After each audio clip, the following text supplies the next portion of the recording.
Chemical reaction and equation, जिसका हमने पहला पार्ट देख लिया था।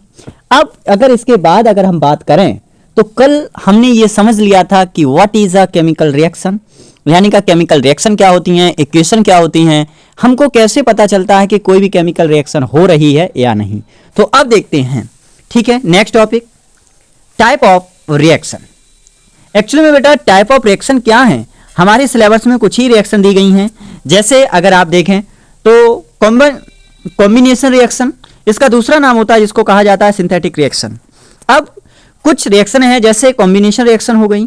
अगर मैं आपसे बात करूं तो जैसे आप देखिएगा डिकम्पोजिशन रिएक्शन हो गई, ठीक है। डिकम्पोजिशन रिएक्शन में भी 2-3 तरह की रिएक्शन पढ़ेंगे। उसी तरीके की अगर आगे देखें तो डिस्प्लेसमेंट रिएक्शन हो गई, इसी तरीके से डबल डिस्प्लेसमेंट रिएक्शन हो जाएगी। तो ये सारी बहुत सारी रिएक्शनें हम इसमें पढ़ेंगे। इसमें हम ऑक्सीडेशन, रिडक्शन, ये सब पढ़ने वाले हैं। तो आज का सेशन हमारे लिए बहुत ही ज़्यादा इंपॉर्टेंट हो जाता है और यहाँ से हमको एक एक चीज़ पता भी होनी चाहिए। तो सबसे पहले हमको ये देखना पड़ेगा कि what is how many type of a reaction. तो बहुत सारी चीज़ें देखेंगे, जैसे कॉम्बिनेशन रिएक्शन हो गई, ठीक है, डिस्प्लेसमेंट रिएक्शन हो गई, डबल डिस्प्लेसमेंट रिएक्शन हो गई। तो ये सारी की सारी रिएक्शनें हम पढ़ेंगे इसमें। डिकम्पोजिशन रिएक्शन, आप समझिएगा एक्चुअली में ये रिएक्शनें हैं क्या। पहले आप एक बेसिक सी बात को समझें। तो यहाँ से एक चीज़ समझिएगा पहले, अगर हम देखें तो कोई भी एक, जैसे A + B gives out C, इसका मतलब ये हुआ कि A ने B के साथ मिला और क्या बना दिया, C मिला दिया। कल के लेक्चर में हम लोगों ने आगे जब क्या देखा था, हम लोगों ने ये समझा था अभी कि ये जो था वो रिएक्टेंट था और ये जो था वो प्रोडक्ट था। अगला केस ये भी तो हो सकता था कि इस समय A gives out B + C, है कि नहीं। अब आप समझिएगा, इन दोनों रिएक्शन को पहले आप अच्छे से समझिए, ये दोनों रिएक्शन लिखी क्या है।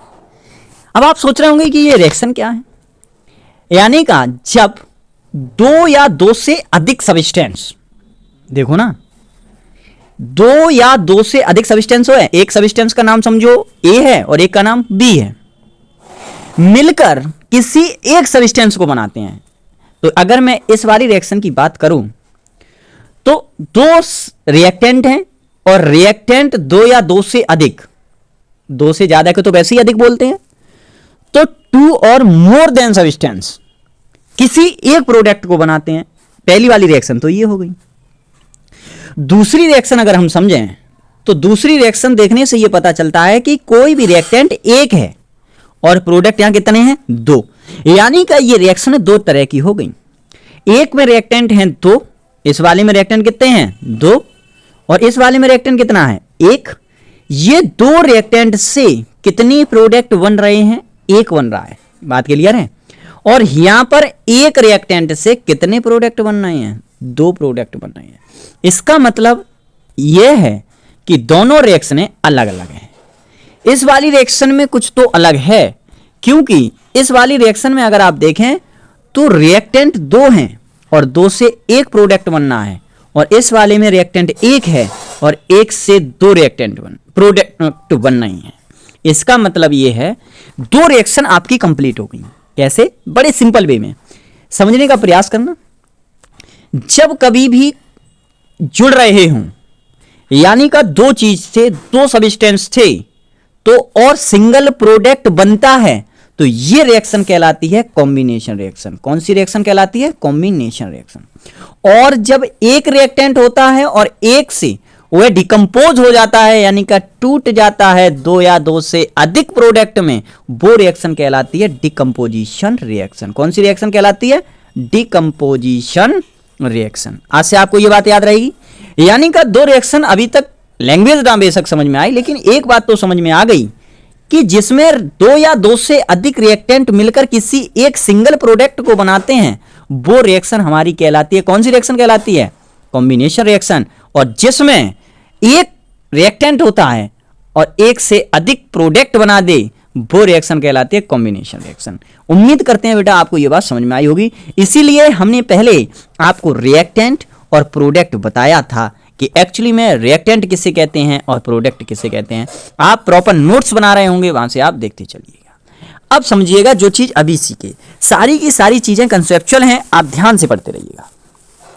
अब कई बार लिखा होता है कि कॉम्बिनेशन रिएक्शन क्या है, तो कॉम्बिनेशन रिएक्शन का दूसरा नाम और होता है, बहुत कम जगह देखने को मिलेगा ये, जैसे सिंथेसिस रिएक्शन। देखिए यदि आप किसी ओलंपियाड्स की तैयारी कर रहे हैं, एनटीएससी का एग्जाम देने जा रहे हैं, या कुछ भी इन सब की तैयारी अगर कर रहे हैं, तो उस सेक्शन में ये नाम दे देते हैं, ठीक है, जबकि इसका मतलब एक ही है। यानी कि हम कह सकते हैं कि कॉम्बिनेशन रिएक्शन का ही दूसरा नाम होता है सिंथेटिक रिएक्शन। बात क्लियर है? ओके, तो कॉम्बिनेशन रिएक्शन क्या थी, अभी हमने क्या समझा, तो अब आप नोट्स में देखिए क्या लिखेंगे, the reaction in which two और more substance combine to form a single new substance. यानी का ये जो हमने अभी आपको फॉर्मेट बताया था, यानी का दो या दो से अधिक सब्सटेंस कंबाइन होकर कोई एक सिंगल न्यू सब्सटेंस बनाते हैं, क्या वह कॉम्बिनेशन रिएक्शन कहलाती है? बिल्कुल कहलाती है। क्या ये जनरल फॉर्म हो गई? हो गई। अब कुछ लोग सोच रहे होंगे ऐसा कैसे, जैसे बेटा ध्यान से समझिए, H2 plus O2 gives out H2O, यानी का ये यहां पर रिएक्टेंट कितने हैं? दो हैं कि नहीं? तो रिएक्टेंट दो हैं और प्रोडक्ट कितना है? एक है। तो आप यहां से देखिए, यहां पर हाइड्रोजन और ऑक्सीजन यानी का रिएक्टेंट दो और मिलकर एक बनाया H2O, यानी का प्रोडक्ट एक बना। तो ये किसका एग्जांपल हो गया? ये एग्जांपल हो गया कॉम्बिनेशन रिएक्शन का। और आप लोग इसको याद रखेंगे कि कॉम्बिनेशन का ये एग्जांपल कैसा है। क्लियर बेटा? तो आज से कॉम्बिनेशन की पहले तो डेफिनेशन आ गई कि the reaction in which two और more substance combine to form a single new substance. Clear है? अब इसमें देखिएगा type of combination reaction, type of combination reaction, ठीक है, कैसे टाइप हैं अलग अलग तरीके से बताया गया है। यानी कि आप नॉर्मली एग्जांपल डाल के ये लिख सकते हैं, जैसे पहले बताया गया है कि combinations of elements, combinations of two elements to form a compounds, यानी कि दो एलिमेंट्स मिलकर कोई कंपाउंड बनाते हैं। जैसे यहां पर क्या मिला, आप देखिएगा हाइड्रोजन और ऑक्सीजन ने मिलकर क्या बनाया? वाटर मिलाया, यानी का H2 plus O2 gives out H2O। आगे आप देख रहे होंगे बेटा कि ये आगे 1 2 3 लिखे हुए हैं, ये 2 लिखा है, यहाँ 2 लिखा है, इसके आगे 1 है। तो ये क्या है? ये बैलेंसिंग की गई है। अगर आपको अभी बैलेंसिंग नहीं आती, हम आगे पढ़ाएंगे, अगर नहीं आती हैं और वैसे भी नहीं आती होंगी, अगर नहीं आती हैं कोई बात नहीं है, तब तक के लिए आप नॉर्मल ये लिख सकते हैं H2 plus O2 gives out H2O। यानी कि हम कह सकते हैं, इस बात से क्या कह सकते हैं कि बर्निंग ऑफ हाइड्रोजन, हाइड्रोजन को ही तो बर्न किया, इन एयर, इन एयर बोलो या फिर ऑक्सीजन बोलो, टू प्रोड्यूस वाटर। यानी का जब हाइड्रोजन को in the present of oxygen के साथ रिएक्ट किया जाता है तो वाटर बनता है। तो नॉर्मल हम कह सकते हैं कि H2 plus O2 gives out H2O। Clear हुई बात बेटा? ओके, तो कई बार हमारे एग्जाम में ये दे रखता है, देखिए ये किसका एग्जाम्पल है, किस रिएक्शन का एग्जाम्पल है, या फिर डायरेक्ट पूछेगा कि what is combination reaction and write down the right also it's example. तो आपको पता होनी चाहिए। और सबसे बढ़िया बात मैं आपको बताऊं, पहले आप नाम याद रखें कि हाइड्रोजन, ये इस तरीके से रिएक्शन को भी अच्छे से याद करके चलें। ओके, उम्मीद करते हैं बेटा आपको समझ में आ रहा होगा। देखिए चिंता मत करिएगा, हम आपको एशियन का सॉल्यूशन पूरा करवाएंगे, एनसीईआरटी एग्जाम्पलर करवाएंगे, एनसीईआरटी के सारे एक्सरसाइज के क्वेश्चन करवाएंगे, इतनी ज़्यादा प्रैक्टिस करा देंगे। असेसर रीजन किस तरीके से क्वेश्चन किए जाते हैं, बोर्ड में केस स्टडी के क्वेश्चन किस तरीके से किए जाते हैं, चैप्टर वाइज जो कुछ भी कराना है सब कुछ कराएंगे। लेकिन आपको एक थोड़ा सा काम करना पड़ेगा, इसके लिए मैं मोटिवेट रहूँ क्या कि आपको कंटिन्यू ये वीडियो देखती रहनी है और इसको शेयर, लाइक, कमेंट जरूर करना है। इससे हमको मोटिवेशन मिलता है, ताकि लगता है कि हाँ अच्छे से पढ़ाइए, कोई बच्चा ध्यान से पढ़ रहा है। क्लियर है? ओके। और जो लोग मेरे पास ऑफलाइन हैं वो तो बिल्कुल ही टेंशन ना लें, उनको ये सब के साथ साथ जो हमारे यहाँ पर प्रोग्राम चल रहा है ऑफलाइन का, जो DPP चला रहे हैं या फिर जो कंसेप्चुअली हम पढ़ा रहे हैं, वर्कशीट वगैरह हैं, उनको भी हम आराम से करा देंगे। यदि बेटा आप लोगों को भी रिक्वायर्ड है तो आप लोग भी बता सकते हैं। ठीक है, तो कॉम्बिनेशन रिएक्शन से हमने ये देखा था। तो नॉर्मली आप अगली कॉम्बिनेशन रिएक्शन का एग्जांपल ये भी हो सकता है क्या कि combination reaction involves N elements and a compounds. कैसे? यानी का कार्बन मोनोऑक्साइड की रिएक्शन किसके प्रेजेंस में कराई? ऑक्सीजन के प्रेजेंस में करा देते हैं। कार्बन मोनोऑक्साइड का फॉर्मूला CO किसके प्रेजेंस में करा दी? O2 के में करा दी। तो क्या मिल गया? Gives out CO2। बात क्लियर है? तो इस तरीके से आप इसे नोट्स बढ़िया से प्रॉपर बढ़िया से बनाते रहिएगा। क्लियर? ओके। अब देखिएगा नेक्स्ट, इसी तरीके से ये भी था कॉम्बिनेशन रिएक्शन इन्वॉल्विंग ना टू कंपाउंड्स के बीच भी हो गया। कैसे हो गया आप समझो कि इसमें था कॉम्बिनेशन ऑफ अमोनिया। अमोनिया का फॉर्मूला पता है? नहीं पता है तो आज से याद रखेंगे। अमोनिया का फॉर्मूला क्या है? NH3 और हाइड्रोजन क्लोराइड यानी का HCl। ठीक, और इससे दोनों आप देखिएगा दो कंपाउंड मिलते हैं ना, दो रिएक्टेंट मिले कि नहीं मिले? कौन कौन मिला? NH3 plus HCl gives out NH4Cl। बना कि नहीं बना? तो क्या बना? अमोनियम क्लोराइड बना। ठीक है, तो हमको पता होना चाहिए कि जब अमोनिया की रिएक्शन HCl के साथ कराते हैं तो अमोनियम क्लोराइड बनता है, और अमोनियम क्लोराइड का फॉर्मूला क्या होता है? NH4Cl। ठीक है, कलर भी याद कर सकते हैं कि जैसे अमोनिया कलरलेस होती है और HCl ये भी कलरलेस होता है। जब दोनों मिलते हैं तो क्या कौन सा कलर आ जाता है? व्हाइट कलर आ जाता है।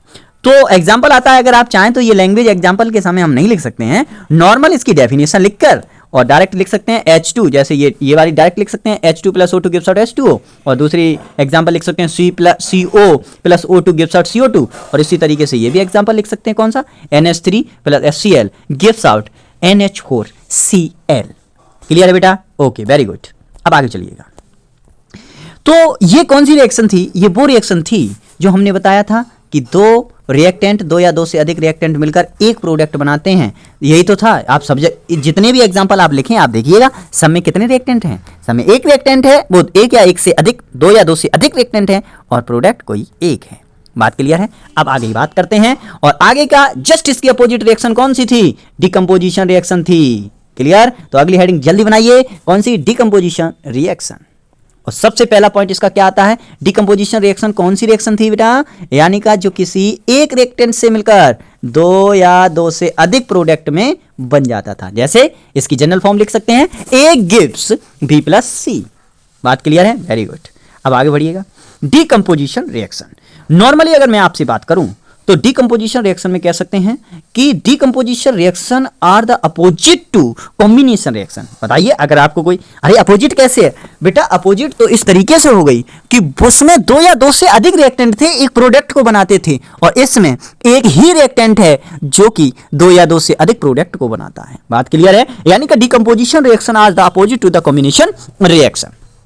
ओके, नेक्स्ट देखें तो in a decomposition reaction, decomposition reaction में क्या होता है ये तो आपको भी अभी पता था। In a decomposition reaction a compounds break down into two और more simpler substance by the appliance of heat, electricity or light. मैं आपको बता दूं ये बात अच्छी आई।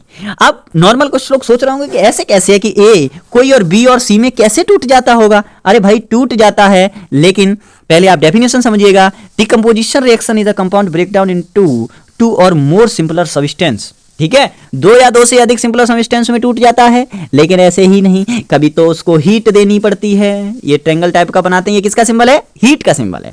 कभी तो उसको हीट देनी पड़ती है, और कभी तो उसको इलेक्ट्रिसिटी के प्रेजेंस में कराना पड़ता है, तो कभी उसको सनलाइट देनी पड़ती है, यानी कि Hμ। ये सनलाइट का सिंबल इस तरीके से लिखते हैं, या तो आप उस एरो के ऊपर सनलाइट लिख दें, तभी तो डिकम्पोज हो जाएगा। वो आगे हम अभी पढ़ेंगे इसी में। यानी कि ये टाइप हो जाते हैं किसके? डिकम्पोजिशन के। तो अलग अलग देखेंगे। ठीक है, चलिएगा, समझ में आ रहा है? वेरी गुड, समझ में आ रहा होगा। अब देखिएगा, अभी आपसे बताया डिकम्पोजिशन रिएक्शन तीन प्रकार से होती थी। यानी का जो मैं बात कर रहा था A gives out B plus C, यानी का A कंपाउंड जब टूटता है, एक कोई चीज टूटेगी, एक रिएक्टेंट टूटेगा दो या दो से अधिक कंपाउंड प्रोडक्ट में, तो इसके लिए या तो मैं हीट दे दूं या फिर हम इलेक्ट्रिसिटी दे दें, यानी कि बिजली के झटके। पानी को तोड़ते हैं ना, H2O को जब तोड़ा जाए तो H2 अलग हो जाएगा और O2 अलग हो जाता है, तोड़ दे सकते हैं हम इसको। मतलब क्या कह रहे हैं सर? मैं बेटा ये कह रहा हूं कि H2O को अगर इलेक्ट्रिसिटी पास कर दी जाए तो H अलग हो जाएगा, O अलग हो जाएगा इलेक्ट्रिसिटी से। तो बताओ, एक था और एक से ये दो बन गए कि नहीं बन गए? तो ये किसका एग्जाम्पल हो गया? डिकम्पोजिशन का एग्जाम्पल हो गया। मैं आपसे वही बात कर रहा था। ठीक है, तो कुल मिला के हम लोग हीट दे सकते हैं, इलेक्ट्रिसिटी दे सकते हैं, और लाइट भी दे सकते हैं, यानी कि Hμ। ठीक है, इन द प्रेजेंस ऑफ सनलाइट, या तो नॉर्मल आप क्या लिख सकते हैं? सनलाइट। क्लियर हो रही बात? Very good. अब आगे समझिएगा, ये किसके पार्ट हो गए? ये हमारे पार्ट हो जाते हैं डिकम्पोजिशन रिएक्शन के। तो पहले हमने समझा कि डिकम्पोजिशन रिएक्शन क्या थी। तो in a decomposition reaction a compounds break down into two और more simpler substance by the applications of heat, light and electricity. Clear? अब सुनिएगा, कई कई बार लिखा होता है क्या, थर्मल डिकम्पोजिशन। आप हमेशा याद रखेंगे थर्मल शब्द का इस्तेमाल वहां किया जाएगा जहां लाइट का इस्तेमाल होता है, ठीक है। और इलेक्ट्रिसिटी का, इलेक्ट्रोलाइटिक का इस्तेमाल वहां होगा जो रिएक्शन इलेक्ट्रिसिटी के प्रेजेंस में हो। और एक और है जहां पर फोटो का इस्तेमाल हो, किसका, फोटो। तो फोटो का मतलब समझ जाना कि कहीं ना कहीं सनलाइट से है। अभी आप ये 3 शब्द याद कर लीजिए, चाहे फिजिक्स पढ़ रहे हो या कुछ भी पढ़ रहे हो, एक थर्मल, ठीक है, और एक इलेक्ट्रोलाइटिक, और अगला इलेक्ट्रोलाइटिक या इलेक्ट्रोलाइसिस, और अगला फोटोलाइसिस। यानी का फोटो का मतलब है सनलाइट से, फोटो मतलब सनलाइट, ठीक है, और थर्मल मतलब हीट, थर्मल मतलब बेटा हीट, और इलेक्ट्रोलाइट यानी का इलेक्ट्रोलाइसिस मतलब कि इलेक्ट्रिसिटी। ये 3 समझ में आ जाएं तो डिकम्पोजिशन आप क्लियर हो जाएगा आपको। अब समझिए, किसी ने कहा थर्मल डिकम्पोजिशन, अरे इसमें क्या बात है, थर्मल डिकम्पोजिशन मतलब कि डिकम्पोजिशन हुआ हो, लेकिन किसकी प्रेजेंस में हुआ हो, बताइए, थर्मल बोला है ना, तो हीट के में हुआ हो। क्लियर है कि नहीं, वेरी गुड।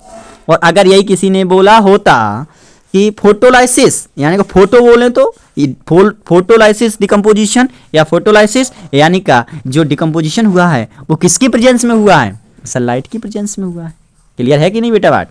अब इसी तरीके से कोई बोल देता है इलेक्ट्रोलाइसिस, तो यानी का ये डिकम्पोजिशन जो हुआ है वो किसकी उपस्थिति में हुआ है, वो इन द प्रेजेंस ऑफ इलेक्ट्रिसिटी। हाँ या ना, समझ में आ रही है बात, वेरी गुड। आप चलिएगा आगे। अब क्या कहता है, डिकम्पोजिशन रिएक्शन जो थी वो एक कॉम्बिनेशन रिएक्शन थी, तो हम कह सकते हैं कि when a substance decompose due to heat it is called thermal decomposition. Clear है कि नहीं, यानी का थर्मल डिकम्पोजिशन वो होता है जब सब्सटेंस डिकम्पोज हो, किसके द्वारा, ड्यू टू हीट, मैंने आपसे अभी कहा था। और अगला अगर कहे कि इलेक्ट्रोलाइटिक डिकम्पोजिशन यानी का डिकम्पोजिशन ड्यू टू इलेक्ट्रिसिटी, जो इलेक्ट्रिसिटी के आधार पे होता है उसको क्या कहते हैं, इलेक्ट्रोलाइटिक डिकम्पोजिशन कहते हैं। अरे कोई सब्सटेंस यदि इलेक्ट्रिसिटी से टूट जाएगा, इलेक्ट्रिसिटी दें और तब टूट जाए तो इलेक्ट्रोलाइटिक कह लेंगे, और अगर हीट देने पर टूट जाए तो उसको थर्मल डिकम्पोजिशन कहेंगे। अरे कुछ भी हो, अगर नाम ना लिखा हो तो क्या ये सारे के सारे एग्जाम्पल, चाहे थर्मल का हो, चाहे इलेक्ट्रो का हो या फोटो का हो, क्या ये सारे के सारे एग्जाम्पल डिकम्पोजिशन के होंगे, बिल्कुल होंगे, ठीक है। आगे देखिए इलेक्ट्रोलाइसिस, तो इलेक्ट्रोलाइसिस क्या था कि the decomposition of a substance by passing electric current through it is called electrolysis. Clear, आगे देखिएगा। फोटोलाइसिस क्या होता है, the decompositions of compounds with a sunlight is called a photolysis. Very good, समझ में आ रहा है बेटा, ओके। तो कुल मिला के अगर हमसे कोई कहता है कि व्हाट इज डिकम्पोजिशन रिएक्शन, क्या आप डिकम्पोजिशन रिएक्शन की रिएक्शन लिख देंगे, बिल्कुल डिकम्पोजिशन रिएक्शन भी लिख देंगे और डेफिनेशन भी लिख देंगे, लेकिन इसके एग्जाम्पल अच्छे से याद करिएगा। जैसे देखिए बेटा, ये जो पीडीएफ में ये जो ऊपर लिखा है ना इंग्लिश, वो इंग्लिश इसलिए लिखी है ताकि आप पहली बार मिल रहे हैं तो आपको ये नहीं मालूम है कि क्या है क्या नहीं है। तो देखिएगा क्या होता है। पहला एग्जाम्पल अगर हम ध्यान से देखें तो पहला एग्जाम्पल कहता है मर्क्यूरिक ऑक्साइड। अब कुछ लोग मर्क्यूरिक ऑक्साइड नहीं जानते होंगे तो इसलिए मैंने लिखा है HgO, यानी का आज से आपको यह भी बात पता होनी चाहिए कि मर्क्यूरिक ऑक्साइड का फॉर्मूला क्या होता है, HgO। मर्क्यूरिक ऑक्साइड को जब हीट किया जाता है कौन सी, यानी का अंडरगोस थर्मल डिकम्पोजिशन, यानी का अगर इसकी थर्मल डिकम्पोजिशन करा दें तो Hg अलग हो जाएगा और O अलग हो जाएगा। देखिएगा यहाँ पर रिएक्टेंट एक है और प्रोडक्ट कितने बन गए, 2 बन गए कि नहीं बन गए। तो ये एग्जाम्पल हो गया कि डिकम्पोजिशन का कि नहीं हो गया। तो बस यही पहचानना होता है, यही याद करना होता है, और ये एग्जाम्पल हो गया डिकम्पोजिशन का। और कभी कभी यदि थर्मल डिकम्पोजिशन का एग्जाम्पल भी पूछ ले तो हम भी लिख देंगे क्या, मर्क्यूरिक ऑक्साइड जो है वो इसका एग्जाम्पल है। मर्क्यूरिक ऑक्साइड यानी का किस में टूटती है, मरकरी में और ऑक्सीजन में। यानी का हम यहां से कह सकते हैं कि HgO gives out Hg plus O2, ठीक। यानी कि मर्क्यूरिक ऑक्साइड का कलर कैसा होता है, रेड। बेटा याद रखना, कई बार जो केस स्टडी से संबंधित क्वेश्चन मिलेंगे वो हमको यहीं पर फंसा देते हैं। इसी तरीके से मरकरी का कलर कैसा होता है, सिल्वर, और लिक्विड में सिल्वरी लिक्विड। तो आप लोग ये याद करेंगे और थर्मल डिकम्पोजिशन एरो पे लिख सकते हैं इस तरीके से। यानी का ट्वाइस HgO गिव्स आउट, यानी का थर्मल हीट दी उसको, थर्मल डिकम्पोजिशन किया तो ये बना, और क्या हो जाता है 2Hg प्लस O2। तो इस तरीके से ये इसका एग्जाम्पल है। क्लियर। अच्छा, इसका एक और एग्जांपल आप देखिएगा। ये सारी की सारी रिएक्शन एग्जांपल के तौर पे ऊपर वाली बात अगर लिखते हो पेपर में तो ये तो प्लस पॉइंट हो जाता है। समझ में आता है, बोर्ड में प्लस पॉइंट नंबर लेना बहुत जरूरी है। वहां पर आता है कि अगर पूछा जाता है डिकम्पोजिशन रिएक्शन किसे कहते हैं, एग्जाम्पल लिखिए। आप डिकम्पोजिशन रिएक्शन की डेफिनेशन लिख के आइए, एग्जाम्पल में ये वाली लाइन और लिख के आइए। क्लियर है? अगर आप ऐसा लिख के आते हैं उसके बाद एग्जाम्पल लिखते हैं तो एग्जाम्पल लिखोगे तो टीचर समझ जाएगा कि आपको विस्तार से इसके बारे में जानकारी है। ठीक है, दूसरी रिएक्शन समझिए, दूसरा एग्जाम्पल समझिए। सिमिलरली ऊपर वाले की तरह ही अगर मैं बात करूं तो blue crystal, if blue crystal of copper nitrate are heated. अब देखिए कॉपर नाइट्रेट का कलर कैसा होता है, कई बार एमसीक्यू में ये पूछा जाता है। तो कॉपर नाइट्रेट कैसा होता है, ब्लू क्रिस्टल टाइप में होता है। अगर उसको हम थर्मल डिकम्पोजिशन करें तो उससे हमें क्या क्या मिलेगा वो आप देखिएगा। तो उससे give black coloured copper oxide मिलेगी और red is brown film nitrogen dioxide मिलेगी और कलरलेस ऑक्सीजन गैस मिलेगी। कहने का मतलब ये है, ये बात कुछ ये कह रहा है, यानी का कॉपर नाइट्रेट की रिएक्शन जब की हमने हीट किया, यानी का CuNH3 का होल ट्वाइस, CuNH3 का होल ट्वाइस किसका फॉर्मूला है, कॉपर नाइट्रेट का फॉर्मूला है। अगर इसके साथ रिएक्शन करता हूं किसमें, कॉपर ऑक्साइड, अगर कॉपर ऑक्साइड के साथ किया तो यहां से नाइट्रोजन डाइऑक्साइड गैस निकलेगी और ऑक्सीजन निकलेगी। कहने का मतलब यह है, यही बात हमने उधर लैंग्वेज में लिखी थी कि कॉपर नाइट्रेट का कलर कैसा था, ब्लू था। जब इसका थर्मल डिकम्पोजिशन किया गया तो कॉपर ऑक्साइड मिला जो कि ब्लैक था और नाइट्रोजन डाइऑक्साइड मिला जो रेडिश ब्राउन था। क्लियर? तो आप इस रिएक्शन को पूरा याद रखेंगे। ठीक, एक और रिएक्शन आती है PbNO3 का होल ट्वाइस को हीट करें तो क्या होगा, ये रिएक्शन भी आप कंप्लीट रखिएगा। ये सारी की सारी रिएक्शन है बहुत ही इंपॉर्टेंट चल रही है। क्लियर है? तो यही जो रिएक्शन थी, पहले आप रिएक्शन को याद कर लीजिएगा, उसके बाद ऊपर वाली जो आपने इंग्लिश लिखी है बिल्कुल वही है, वो भी याद नहीं करनी पड़ती है क्योंकि जो नीचे रिएक्शन है वही लिखी हुई है कि if blue crystal of a copper nitrate are heated then undergo thermal decomposition to give black colored copper oxide, resin brown film of a nitrogen dioxides and a colorless gas of oxygen। तो ये उसका example हो गया। समझ में आया कि नहीं आया? तो इस तरीके से इसको अच्छे से याद करिएगा। अब ये दोनों एग्जाम्पल हो गए थर्मल डिकम्पोजिशन के। अब कुछ एग्जाम्पल इलेक्ट्रोलाइटिक डिकम्पोजिशन के भी हो जाए। बिल्कुल, क्या होता है कि जब H2 को इसमें इलेक्ट्रोलाइटिक डिकम्पोजिशन होता है, जब डालते हैं इलेक्ट्रिसिटी पास कराते हैं H2O से। आप ऐसा एक्सपेरिमेंट ना करें, खतरों से बड़ा से कम नहीं है, आदमी की जान जा सकती है। कोई भी एक्सपेरिमेंट नहीं करेंगे आप। तो यहां से क्या बनेगा, H2 + O2, यानी का वाटर को जब इलेक्ट्रोलाइसिस किया गया तो हाइड्रोजन गैस और ऑक्सीजन गैस बनती है। हम कह सकते हैं कि when a water is taken in a electrolytic cell is acidified with a small quantity of sulphuric acid, यानी का in the presence of HCl, यानी का acetic medium, and a directly current pass through undergoes electrolytic decomposition to add hydrogen gas and oxygen. कहने का मतलब यह है कि वाटर की रिएक्शन मतलब कि एसिडिफाइड यानी का एसिड मीडियम में कराई जाए। मीडियम दो है, एसिटिक मीडियम होता है, साल्ट मीडियम में, बेसिक मीडियम में, कुछ भी मीडियम हो सकता है। एसिटिक मीडियम में अगर कराई जाए और उससे इलेक्ट्रिसिटी पास कर दी जाती है, नॉर्मल आप इसको याद रखिएगा, वाटर के साथ इलेक्ट्रिसिटी यदि पास कर दी जाती है तो वाटर किस में टूटेगा, अरे जिससे मिलकर बना होगा। किससे मिलकर बना था, H2 + O2। तो इस तरीके से ये भी कंप्लीट हो जाता है। क्लियर है? ओके, ये सारे एग्जांपल आपके हो गए किसके, इलेक्ट्रोलाइटिक। नॉर्मली एक और एग्जांपल अगर आप देखें तो if electric current is pass through the molten lead bromide it decompose to a give lead and bromide। Clear? तो आप इसमें भी देख लीजिए, यानी का lead bromide का मतलब होता है PbBr2। उसका क्या करा दें, इलेक्ट्रोलाइटिक डिकम्पोजिशन करा दें तो क्या बनता है, Pb + Br2, यानी का lead bromide किस में टूटेगा, lead में टूटेगा और ब्रोमीन में टूटेगा। क्लियर? ये मोल्टन स्टेट में होता है। तो ये इसके एग्जाम्पल हो गए। तो ये आपको समझ में आया होगा बेटा। ओके, तो नेक्स्ट अगर हम बात करें तो नेक्स्ट आती है रिएक्शन, एक और आती है जिसका नाम है डिस्प्लेसमेंट रिएक्शन, यानी का इसका दूसरा नाम और होता है जो होता है सब्स्टिट्यूशन रिएक्शन। यानी का डिस्प्लेसमेंट रिएक्शन किससे कहते हैं, इस चीज को भी समझिए। और उससे पहले आपको एक बात और समझनी होगी कि डिस्प्लेसमेंट रिएक्शन का एक और नाम होता है जिसको कहा जाता है सब्स्टिट्यूशन रिएक्शन। क्या कहा जाता है, सब्स्टिट्यूशन रिएक्शन। ओके, आप आगे देखें। इसको समझने से पहले एक चीज हमको समझनी पड़ेगी जिसको कहा जाता है एक्टिविटी सीरीज। एक्टिविटी सीरीज कह लो, कई लोग इसको रिएक्टिविटी सीरीज भी कहते हैं। आपकी इच्छा, आप कुछ भी कह सकते हो कि रिएक्टिविटी सीरीज बोलें या एक्टिविटी सीरीज बोलें। ठीक है, एक्चुअली में ये सीरीज को हमें याद होनी चाहिए, क्योंकि जब ये सीरीज हमको याद होगी हम तभी जाके ये बता पाएंगे कि कौन डिस्प्लेसमेंट करेगा, कौन सा एटम कौन एक दूसरे को डिस्प्लेसमेंट करेगा, कौन डिस्प्लेसमेंट नहीं करेगा। तो एक्चुअली में कोई भी अगर आपसे बात करे, और वैसे भी आपके संज्ञान में आपको ये बात पता होनी चाहिए कि व्हाट इज एक्टिविटी सीरीज। तो the activity series of a metal is a list of metal in the order of their decreasing chemical activities. यानी का एक ऐसी मेटल की सीरीज बनाई गई है, ऐसे समझिए, मैं आपको अगर शुद्ध भाषा में बताऊं तो एक ऐसी टेबल बनाई गई है जिस टेबल से हम आगे ये देखेंगे कि कौन सा मेटल किसको डिस्प्लेस कर सकता है, किसको नहीं कर सकता। क्योंकि आने वाले समय में हम ये जब पढ़ेंगे कि डिस्प्लेसमेंट रिएक्शन क्या है, तो उस समय हमें ये पता होना चाहिए कि कौन किसको डिस्प्लेस कर पाएगा, कौन किसको डिस्प्लेस नहीं कर पाएगा। क्लियर है? तो तब तक के लिए आपको इतना पता होना चाहिए कि हमें इसके लिए रिएक्टिविटी सीरीज पता होनी चाहिए। तो व्हाट इज रिएक्टिविटी सीरीज? तो नॉर्मली कह सकते हैं कि एक्टिविटी सीरीज वो एक्टिविटी सीरीज होती है जिसमें एक मेटल की लिस्ट होती है जो कि केमिकली एक्टिविटी के आधार पर ऑर्डर ऑफ डिक्रीजिंग के हिसाब से लगाई जाती है। ओके, तो बेटा आज के लिए इतना ही रखते हैं। इसको अच्छे से प्रॉपर नोट्स बनाइएगा, पूरा का पूरा देखते रहिएगा, और नहीं समझ में आए तो कमेंट बॉक्स में जरूर लिखिएगा। इसको लाइक, कमेंट और शेयर करना ना भूलें, और अच्छे से पढ़िएगा, मन लगा के पढ़िएगा।